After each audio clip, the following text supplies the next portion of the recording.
Hey there, Thomas Saffy here. Every once in a while throughout the semester, I want to give you a few videos, not necessarily as lectures, but just looking deeper at some of the topics we want to cover that are especially useful to us, or that we're going to see again, or that are definitely going to be useful to you throughout your business career, especially if you're going into marketing. And one of the first things I want to really touch on is the 4Ps. I know in the slides and the notes for Chapter 2, we didn't get too in depth on it, so I wanted to give you a little bit deeper understanding. 4Ps of marketing you're going to hear about forever and ever and ever, especially in the other marketing classes, because of course you want to be a marketing major. We're the fun ones. Product, place, promotion, and price. That's the 4Ps of marketing. I'm going to take a look at each one of them a little bit deeper. Let's say, for instance, you like the Transformers movies. Very successful franchise, doing a lot of big money worldwide, number of iterations, new ones coming out. Well, let's say you actually are interested in the Chevy Camaro. You might want to buy one of those. There's a number of things we can look at for the 4Ps. First of all, of course, is the product itself. We might think that this is kind of a simple idea, but it's really not. We can look at it in a much more complex way. First of all, we have the actual car itself, of course. That's the physical, the tangible good that we're going to drive, we're going to sit in, we're going to test drive, we're going to take home, we're going to see sitting in our driveway, in our garage, and we're going to enjoy day to day.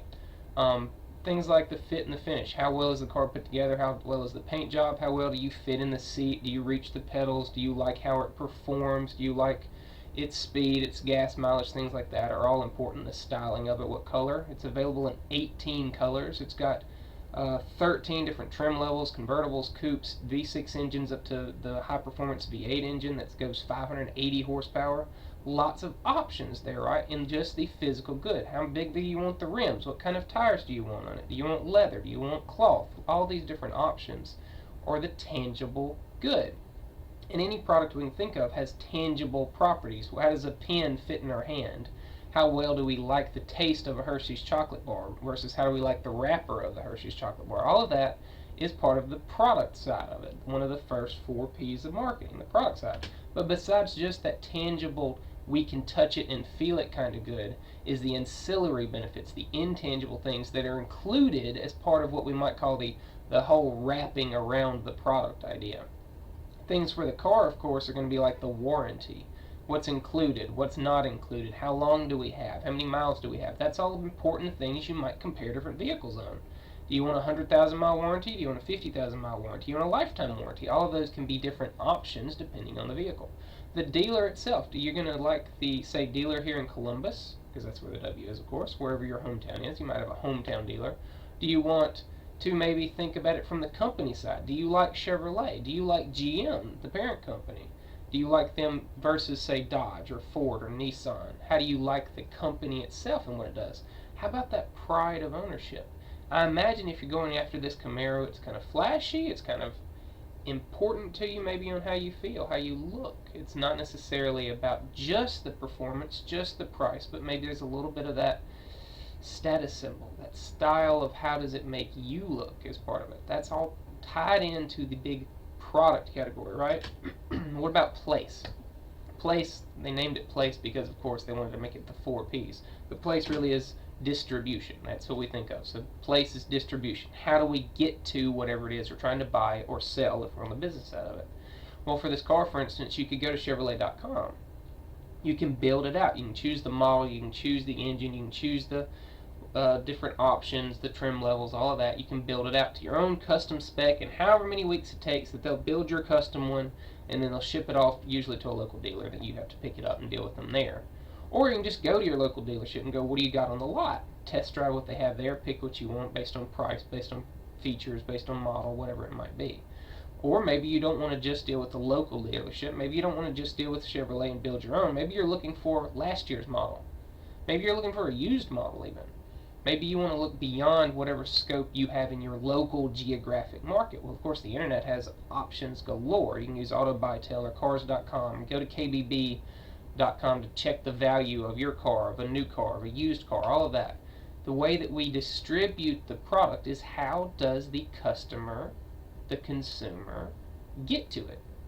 We can't, say, drive up to the Chevy factory and walk out the door with a new car. No, they don't want to do it that way because Chevrolet wants to deal with millions of cars at one time, but not millions of customers at one time. That's the dealer network. We're going to look deeper at that later. For instance, the Camaro is built in Ontario, Canada, actually. We don't have to go to Canada to buy every car, do we? We can go to Columbus, we can go to the internet, whatever we want to do, right? That's place, that's the distribution side of it. We can look at the promotion side of it. How is it that Chevrolet, its dealers, it is a company, how is it promoting the vehicle? How does it make it out there where you want to buy it? Of course, there's advertising. You see TV commercials, you see magazine ads, all of that, trying to get you to notice the vehicle, trying to get you to notice its specs, its style, its performance, whatever it is that they're trying to advertise to you, how it makes you feel. There's public relations things. There's press. You might have Car and Driver reviewing the car. You might have Road and Track or Top Gear reviewing the car. That's press. Chevy might send them a test car. They might not. They might have to go out and buy their own or rent their own, things like that. Is there recalls? You might think of that. Lots of cars, of course, are having trouble with recalls from ignition switches or brakes or whatever it is, depending on the different brand, the different model. There's always can be mechanical issues, right? Did the company know about it? Does the company care? Those are things that might influence what you think about that company, right? Are there charitable causes? How is GM or Chevy helping the environment? How are they trying to be more fuel efficient? How are they trying to reduce greenhouse gases? Or what kind of charitable causes are they giving to? Are they promoting things in the community that are a good thing that you care about? That's all promotion level stuff when we're thinking about marketing. It's not just why is it good for the environment? Why is it good for the community? How does it help the company? Sometimes the company, the business side, the marketers, the managers sides, we have to think about how does it help us? Does it help us? Does it just make us look better? Does it make people happy? Whatever the benefit to us is, not just what the benefit to the consumer is sometimes, okay? Sales promotion, of course, Bumblebee, that's the whole start behind this. This I chose, of course, the Bumblebee paint job, this edition from Transformers. That's its big deal. But other things like, are you providing TV shows with cars to use? Or, is there a chase scene with the cops and the robbers? Do you want to be the car provided to the good guys? Do you want to be the car provided to the bad guys in movies? That's something you think about in promotions. Rebates, incentives that can deal with pricing and financing kind of issues, but that is part of the promotion. If, for July 4th there's a sale, then that's something that you're going to promote. You're going to put it on your advertisements. You're going to put it on the radio for your local dealership, whatever it might be. That's all promotions. Lastly, personal selling. Of course, it makes sense. If you've ever bought a car face to face, there's a salesperson, there's a dealership, and that can sometimes be a good thing, sometimes a bad thing. Some consumers really like to deal with people.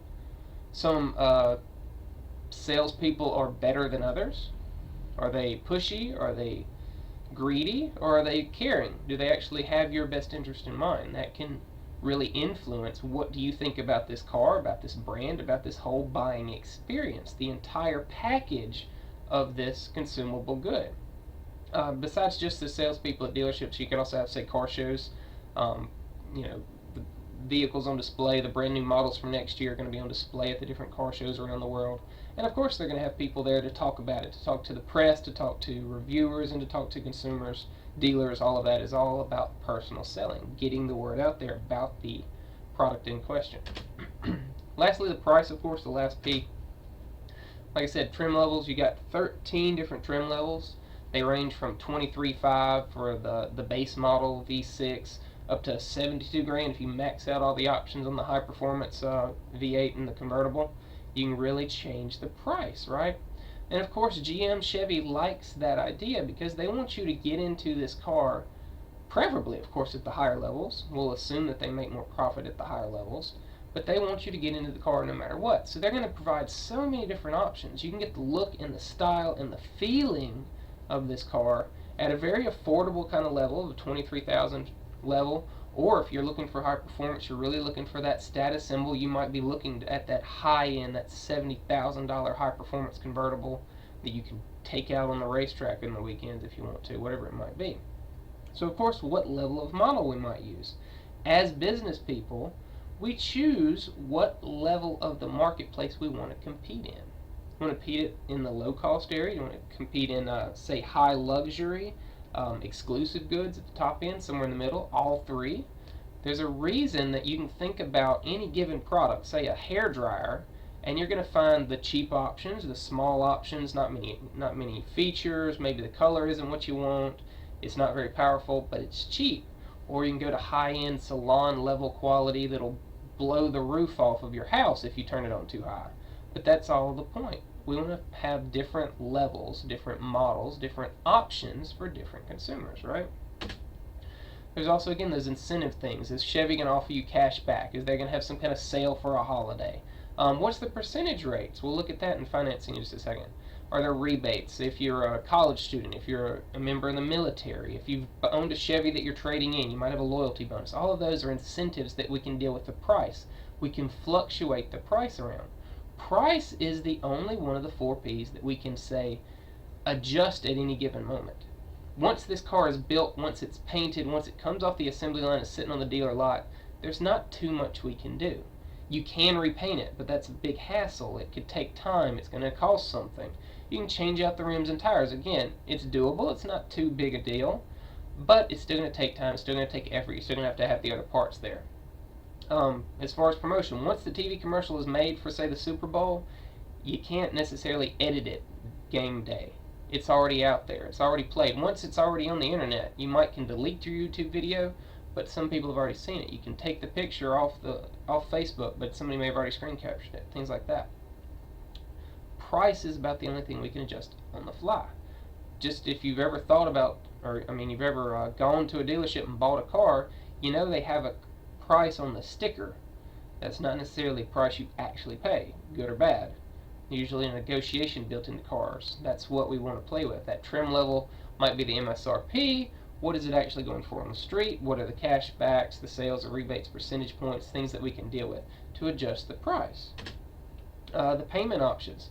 You can go through GM's financing. Maybe that's how you get the percentage rate they're advertising on the national TV commercial. Or do you go to your own private bank? Maybe you get a better percentage rate because you're a customer there. You've got your checking account and your 401k and your mortgage and all things through this local bank, so they're willing to give you a good rate on your car too. Maybe you've got the means that you're paying in cash. Well, you're going to avoid all of that financing, all of that extra debt added on.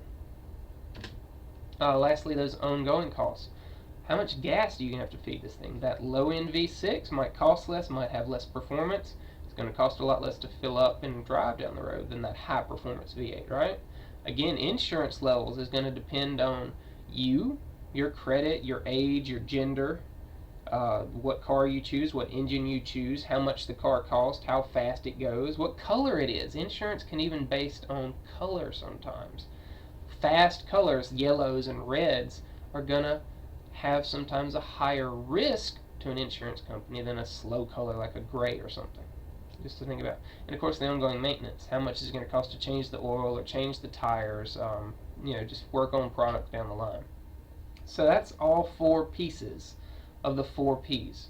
Product, place, promotion, and price. Sometimes they're in different order, so I want to make sure I keep it in the same order that we've looked at in this book. But they all can deal with it. You can think about any given product, your cell phone, your shoes, your TV, whatever it might be, you can break it down. And that's what we want to look at in marketing. We have to deal with all of these pieces. We get to choose what the product is, what its color is, where we put it out, how we distribute it, who's it for sale, how are we promoting it, how are we advertising it, how are we selling it, what are we pricing it at, are we putting it on sale, are we putting it in rebates, are we bundling it with other services, whatever it is. We get to choose that. So I hope this has been some helpful info, a little bit deeper look at the 4 P's of marketing. All right? Thanks.